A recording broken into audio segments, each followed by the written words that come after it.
Hola, buenas tardes, bienvenidos todos. Voy a hacer lo mismo. ¿Hay alguien? No escuché. Gracias por tomarse un tiempo que a veces pensamos como personas, como empresa, de que no aporta valor, porque estamos dejando de vender. Bueno, la invitación hoy día es que inclusive en una regulación, en un estándar, hay oportunidades de crecimiento y asignación de valor. Como todos sabemos, en general los mercados varían mucho y en esto Chile también ha tenido cierto desarrollo. Es así como hay una serie de estándares de prácticas que hemos adoptado como país. Prácticas que a veces en el mundo de las pymes nos dicen, pero de nuevo, no están nuevas reglas, nuevos costos, más requerimientos para nuestro tipo de organización. Pero lo importante que uno puede decir, sí, es verdad, son nuevas reglas, son nuevas regulaciones, pero a la larga cuando la regulación o este nuevo estándar de una otra forma nos permite dar un paso, yo creo que es una oportunidad y hay que mirarlo en forma positiva. Y es por eso que estamos hoy día con ustedes para compartir dos regulaciones porque estamos justo en el momento adecuado de poder implantarla y cumplir con esta. En primera medida vamos a ver la ley 20.393, que si uno pudiera definirla en algo simple, sanciona a la empresa cuando no juega limpio en los negocios. Y por otro lado, vamos a ver IFRS o NIF, Norma Internacional de Información Financiera, que es un estándar directamente relacionado con el lenguaje de los negocios, comúnmente denominado contabilidad. Como ustedes ven en la lámina, hay puras malas noticias. Con los años que llevo trabajando, yo creo que el activo que he mantenido y por el cual, de otra forma, uno logra relacionarse como profesional es la imagen. Es un activo valioso que hay que cuidarlo y que no se gana cuando uno sale de la universidad. Al igual una empresa no se gana por una gran idea, por un nombre, no se gana la imagen, se gana al final después de largos años de estar en el mercado. Pero imagínense ustedes que una irregularidad, a veces cometida por un error, nos va a afectar el principal activo, que quizá no lo vamos a poder recuperar. Hacia eso apunta esta normativa, la 20.393, al final a los efectos que podemos tener por no jugar limpio. En general, esta no es una charla legal, ¿ya? Vamos a ver los aspectos relevantes de esta ley. ¿Cuál es el pilar fundamental de la 20.393? Es la primera ley en Chile que sanciona a la entidad jurídica, a la empresa. Otras leyes no sancionan a la empresa. ¿Y por qué va a sancionar a la empresa? Porque haya logrado un beneficio que haya sido originado en un delito. ¿Cuál es? Lavado de activos. ¿Qué significa esto? Que vía nuestra empresa se introdujo dinero sucio a la economía. Financiamiento de actividades delictuales terroristas y cohecho. Cohecho que muchas veces como pyme a veces tenemos mayor exposición que las grandes empresas porque de una u otra forma a veces las regulaciones que afectan a las pequeñas empresas no que sean diferentes, pero nos obligan a estar muy presentes y a veces inclusive a hacer lobby. La gracia está en no hacer un lobby indebido.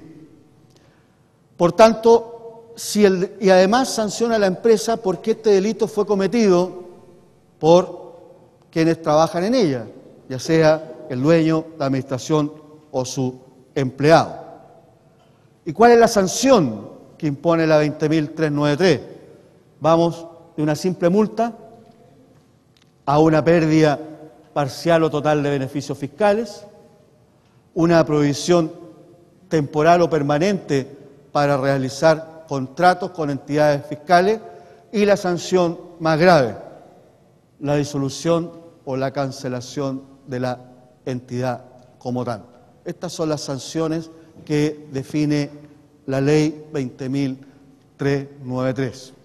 Pero hay un elemento a rescatar. El segundo pilar básico de esta ley, ¿por qué se sanciona a la empresa? En general se sanciona a la empresa porque alguien no hizo bien su trabajo. Entonces se preguntarán, ¿pero cómo? Recuerden que detrás de una empresa hay una administración que puede estar formada inclusive por los dueños. Como administradores, no solamente debemos estar preocupados de hacer crecer la empresa y hacer los negocios. Como administradores debemos supervisar cómo realizamos los negocios, cómo al final nos interrelacionamos en el mercado. Y por tanto la ley sanciona a la empresa porque como administradores no cumplimos el trabajo de asegurar que nuestra empresa se juega limpio. Ese es el segundo fondo que tiene la ley. Y es por ello que en el artículo 4 esta ley me define un modelo que debe aplicarse, no exime de responsabilidad como empresa si nos vemos enfrentados a una irregularidad de las que le mencioné. ¿Qué pide la ley? La ley pide en primera instancia definir esta nueva función, encargado de prevención, que es al final, si uno lo puede explicar en forma simple, es crear un cargo cuya única orientación es poder fiscalizar que dentro de la empresa jugamos limpio y las actividades se desarrollan en regla. ¿Qué debiera cumplir este rol para que sea 100% funcional? De partida debe ser autónomo, o sea, debe ser independiente para poder realizar la función, debe cumplir además con tener los recursos necesarios para desarrollar su labor. Va a depender del tamaño quién realiza esta función, porque empresas muy pequeñas a lo mejor puede ser, este rol lo puede ejercer el dueño. Empresa de un tamaño mayor puede contratarse a alguien o inclusive se puede externalizar la función. Además, se deben tener todos los medios y facultades y el acceso a la administración, o sea que este rol además debe tener comunicación directa por quien cumple la función, ya sea el dueño o una administración independiente. Y a su vez, para realizar tiene que existir todos los procedimientos acordes. Uno podría preguntarse, bueno, defino el cargo, le doy autonomía, hago el manual y estoy listo. Si pasa algo, estoy cubierto. Lamentablemente no. La ley, uno lo hincapié que tiene es que, y el problema es que al final la aplicación de esta ley no va a estar en cómo está definida la ley. Esto al final va a estar definido en la investigación que va a estar en el Poder Judicial. Si hubo o no participación de nuestra empresa y si hubo o no responsabilidad de la empresa.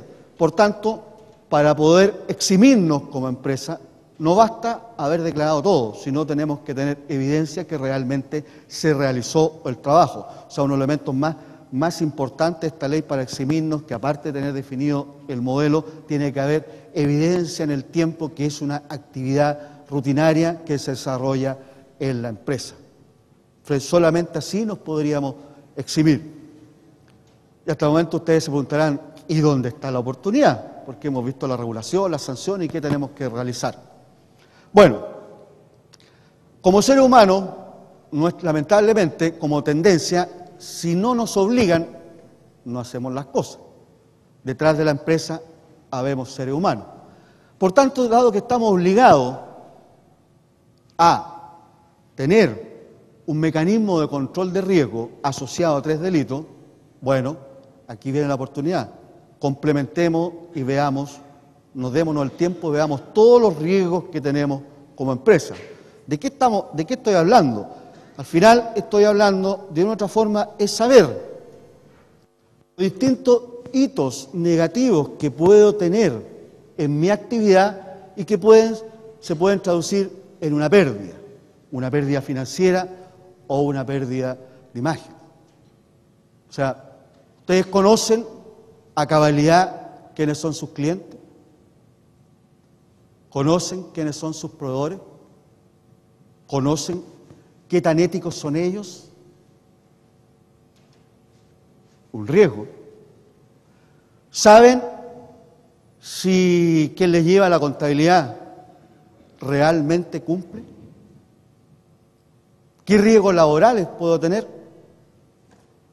¿Estoy preparado frente a una emergencia a poder continuar entregando mi producto, mi servicio? ¿Sé los riesgos financieros que tengo? Por ejemplo, que sea una empresa que exporte. ¿Estoy preparado? ¿Mitigo el riesgo de que el tipo de cambio de mis ventas de una otra forma tenga un seguro para resguardar sus variaciones? Eso al final es conocer los riesgos.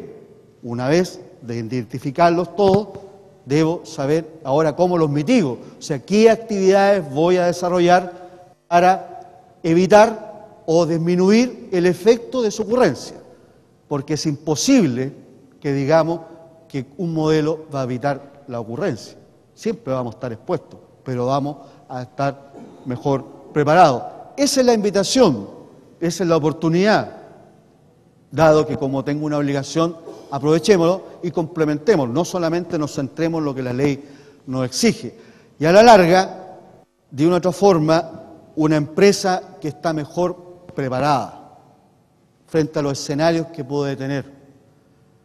Una empresa que tiene una cultura de jugar limpio, se van a dar cuenta en la charla siguiente que de otra forma su valor económico es superior a aquella que está solamente centrada en los objetivos y que las cosas ocurran y ahí me las arreglo.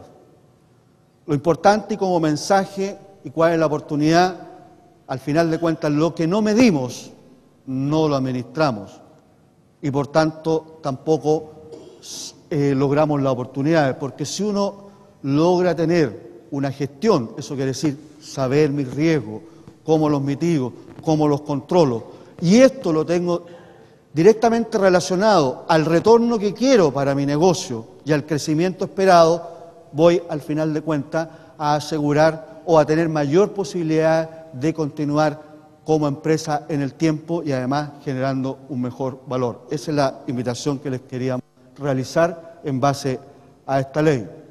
Bueno, ahora vamos a hablar no de una ley, sino de un estándar.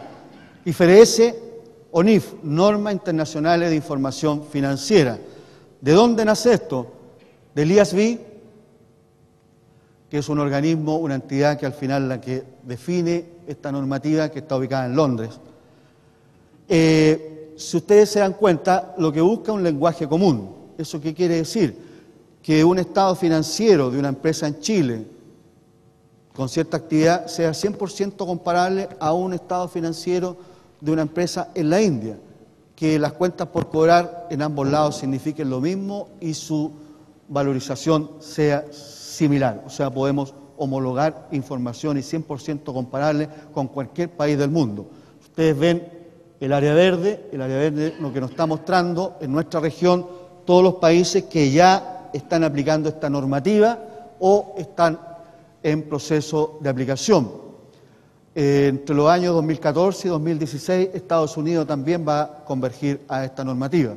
Por tanto, en unos 5 años más va a ser el lenguaje a nivel mundial, el único estándar válido. ¿Y qué es lo que busca?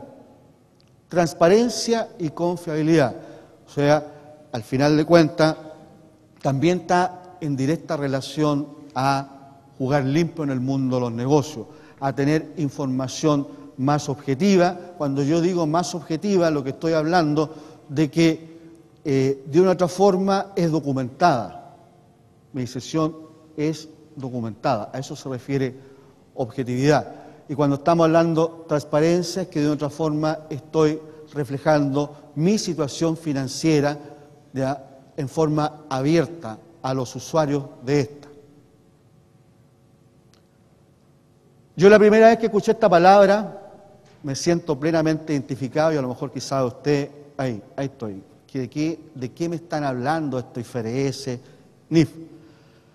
Como les comentaba, es un estándar internacional y que busca la transparencia. ¿Cómo logramos la transparencia si estamos hablando de la contabilidad? Por los distintos encuentros que ya hemos efectuado, comúnmente a veces un tipo de pyme, o quizás por su tamaño, piensan que la contabilidad, impuestos, listo, cumplí con la ley, pago impuestos, fantástico. Y que lo que me genera como información financiera el balance de 8 columnas o el balance tributario. Eso es súper válido, eso es la contabilidad de acuerdo a la ley. Pero aquí estamos hablando de información financiera y por tanto cuando estamos hablando de transparencia es generar la misma información que generan las grandes empresas, que hoy día son grandes empresas, pero que hace 50, 60 años atrás fueron una pyme, igual como cualquiera de los que estamos acá. ¿Y qué nos pide a nivel de reporte financiero? Estado de situación financiera, lo que es el balance, estado de resultado, estado de flujo, estado de cambio en el patrimonio y nota de los estados financieros. Ustedes se preguntarán, costo. En general, estos reportes financieros están basados en este estándar, que es una NIF hecha para las pymes, de acuerdo a la realidad que tienen las pymes a nivel mundial. ¿Y por qué hago este hincapié? Porque yo sí podría decir de costo si estuviésemos obligados a aplicar esta normativa, que son las NIF, pero para la empresa regulada, que sí tienen un costo mayor porque requieren más información que revelar. ¿Y estos reportes financieros, dónde está la transparencia? A los usuarios, clientes, proveedores, bancos, etcétera. ¿Y qué busca? ¿Por qué transparencia? Este concepto, imagen fiel, quizás nos podríamos llevar toda la mañana tratando de definir esto de imagen fiel, un concepto un poco más abstracto. Cuando estamos hablando de imagen fiel, yo me centro en imagen objetiva. Las NIF, este estándar tiene una visión más económica de cómo manejar la información financiera. Y esta visión económica tiene que ser objetiva. ¿Qué significa objetiva? Demostrable. Y, por otro lado, también es una oportunidad porque hoy día en general la información que generamos para efectos tributarios nos puede servir, como se van a dar cuenta en una charla más adelante, nos puede servir quizá con una visión de corto plazo, pero cuando quiero tomar decisiones de mediano y largo plazo, la información tributaria no me sirve. Yo requiero información financiera para poder administrar mi negocio. Y hacia eso también apunta este estándar internacional. Nos trae, eso sí, desafíos. ¿Por qué? Porque nos trae conceptos que en Chile no están. Y cuando digo que en Chile que no están en las reglas que tenemos en Chile y que tampoco hoy día existe mucho personal capacitado para el uso de esta nueva terminología. Fair value. Fair value, su traducción literal, valor justo, valor razonable. Justicia y razonabilidad son dos conceptos medio abstractos. ¿De qué se trata? Si uno puede explicarlo en forma simple. Es valorizar mi activo, primordialmente activo, al valor que tiene este activo en el mercado. Pero no es el precio de mercado común y silvestre, es el precio de mercado con oferta y demanda representativa y precios públicos. En general, si uno puede definir qué mercado representa este concepto de valor razonable, es el mercado hoy día accionario o mercado de los instrumentos de renta fija, o sea, todo el mercado financiero. ¿Por qué? Porque tenemos oferta, demanda representativa y precios públicos. Hacia eso apunta el fair value, que es el valor que le voy a dar a cierto tipo de activos, no a todos tampoco. Por ejemplo, el principal impacto está en todas aquellas empresas que están relacionadas a productos agrícolas, productos pesqueros, forestales, etcétera, cuyo activo deberá estar valorizado al fair value. Nos aparece un concepto de deterioro. que tampoco está en nuestra normativa. Deterioros, uno lo puede explicar en forma simple, es el valor recuperable de mi activo. Para ponerle un ejemplo, me imagino que todos me pueden entender mejor cuando veo el valor recuperable de mis cuentas por cobrar y cuando creo que tengo una pérdida, reconozco una provisión de incobrables para efectos financieros. Ese es el mismo concepto, pero hoy día llevado no solo a las cuentas por cobrar, sino también a los activos fijos. Debo medir el deterioro de los activos fijos. ¿Qué significa? Debo medir si el valor contable de mi activo fijo es superior al valor que yo voy a recuperar de mi activo fijo. Y esto nos permite, además, que nos aparezcan una serie de nuevos índices para medir la información financiera, para tomar decisiones, o sea, al final de cuentas, para usar la contabilidad en el quehacer de los negocios y no solamente en el concepto de pagar impuestos. Alguien me podría decir, y lo primero que uno piensa, bueno, hasta aquí todo lo que han dicho es un problema de mi departamento contable o es un problema de mi contador externo. Bueno, eso es así si yo sigo mirando que la contabilidad no aporta valor más allá de pagar impuestos. En el escenario de IFRS no es un problema del contador, no es un problema de quien lleve la contabilidad, porque ¿quiénes vamos a tener que tomar la decisión o la política de cómo voy a valorizar mis activos, mis pasivos y reconocer mis resultados? Va a ser quien administra la empresa, ya sea el dueño o un administrador. Él, de acuerdo a estándar, tiene la responsabilidad de definir la aplicación de la contabilidad. El contador solamente va a registrar. Y frente a este escenario, ¿por qué impacta a toda la organización? Por ejemplo, me imagino que la gran mayoría de las personas que están acá en su empresa se manejan maquinaria. Hoy día, de la maquinaria, cuando yo reconozco como gasto el uso, se llama depreciación. Y se realiza en base a la vida útil, que hoy día en general utilizamos la vida útil tributaria. Hasta ahí me imagino que todos me entienden.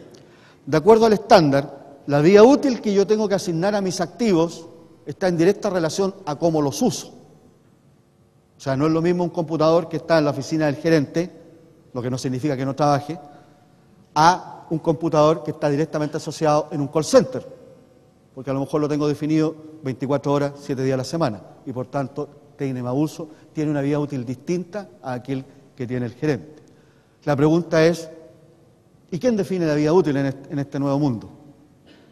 ¿El contador? No creo que tenga un contador externo la capacidad para poder definirlo, no porque no sepa. ¿Quién lo define? Las áreas técnicas. Las áreas técnicas son las que debieran definir esta vida útil. Y ya con ese simple ejemplo, lo estoy diciendo, no es un tema contable. En este cuento participa toda la organización. ¿Qué se ha definido para Chile? Ustedes saben que por ley el único ente que define las normas contables en Chile es el Colegio de Contadores. Y ha definido que el 1 de enero del 2013 es de aplicación obligatoria tanto las NIF para las empresas fiscalizadas como para las pymes. Eso significa que el 1 de enero del 2013 mi contabilidad deberá llevarse de acuerdo a este estándar. De acuerdo a este mismo estándar, para cumplir con él, yo tengo que saber el efecto inicial y el efecto comparativo. ¿Eso qué significa? Tengo que ver su efecto el año 2012, aun cuando el año 2012 tenía otra regla. Tengo que hacer todo el diagnóstico de cuál fue su impacto inicial. O sea, ya me requiere 1 de enero del 2012. Y para que yo aplique este estándar el 1 de enero del 2012, yo debo tener una serie de actividades antes, como por ejemplo la principal. ¿En qué me afecta? Tengo que tener personal capacitado, a lo mejor tengo que comprar algunas aplicaciones, etcétera. O sea, justo ahora. Eso, si uno pudiera ponerlo en un escenario, justo en el segundo semestre deberíamos darnos primeras actividades para poder aplicar el 1 de enero del 2013 este estándar. ¿Cuáles son, al final de cuentas, los desafíos? Uno de los más relevantes incluye el lenguaje técnico complejo. Se den cuenta verbal, ulterior y otra serie de conceptos. Y por tanto, se requiere capacitación. Uno de los problemas que hoy día ocurre en Chile, que inclusive yo también dentro de mis actividades soy académico, hasta un par de años atrás, estas normas no se enseñaban a las personas del área financiera y por tanto las últimas generaciones todavía salen con la formación antigua. O sea, tenemos una falta de personal que conozca este lenguaje. Por tanto, un desafío no menor es la capacitación. Uno de los cambios que sí le va a afectar a todas las empresas, independiente de su actividad, es que en el mundo financiero, aplicando este estándar, se deja de efectuar la corrección monetaria. Pero como las reglas tributarias se mantienen de forma similar, para efectos tributarios sí tengo que aplicar corrección monetaria. Por tanto, dependiendo de mi actividad, puede ser que en mi existencia, en mi activo fijo, voy a tener que manejar dos sistemas. Uno para efectos financieros, sin corrección monetaria, y otro para efectos tributarios con corrección monetaria. Por tanto, también tenemos un tema de infraestructura tecnológica. Y dependiendo también de mi actividad, puedo tener cambios en mis procesos. Y otro desafío es que para poder llegar a buen término se requiere un plan. ¿Qué significa esto? La primera pregunta, ¿qué impacto tengo? A lo mejor una empresa de servicio, una empresa de trading cuando compro y vendo lo que me gano en la comisión, a lo mejor no va a ser grande el impacto, salvo la corrección monetaria. Pero si yo fuera una pesquera, si yo fuera una forestal, sí voy a tener un impacto porque mis activos van a estar a fair value, cosa que hoy día no es así. Y por tanto, lo primero es saber el impacto. Dos, ahora, ¿qué actividades necesito hacer para pasar de mi actual modelo contable al modelo de IFRS? O sea, requiero definir la herramienta, diseñarla y aplicarla. Y luego la implementación. Eso quiere decir comenzar a jugar en serio. Por tanto, se requiere un plan estructurado. Esos serían los desafíos. ¿Cuáles son los beneficios? Son las oportunidades. De partida, cambia la forma de administrar el negocio. Los negocios van a ser lo mismo, no por una regla contable van a cambiar los negocios. Lo que va a cambiar es la forma de reconocer los defectos del negocio en la contabilidad, pero el negocio va a ser el mismo. Pero si yo paso de una contabilidad más bien tributaria a una contabilidad financiera, voy a poder tomar decisiones más documentadas. Eso es lo relevante. Y voy a poder también tener visión no solamente para el corto plazo, sino también para el mediano y largo plazo, como vamos a ver que es muy relevante en la charla que vamos a tener a continuación. Por tanto, también me mejora la calidad de la información y me mejora la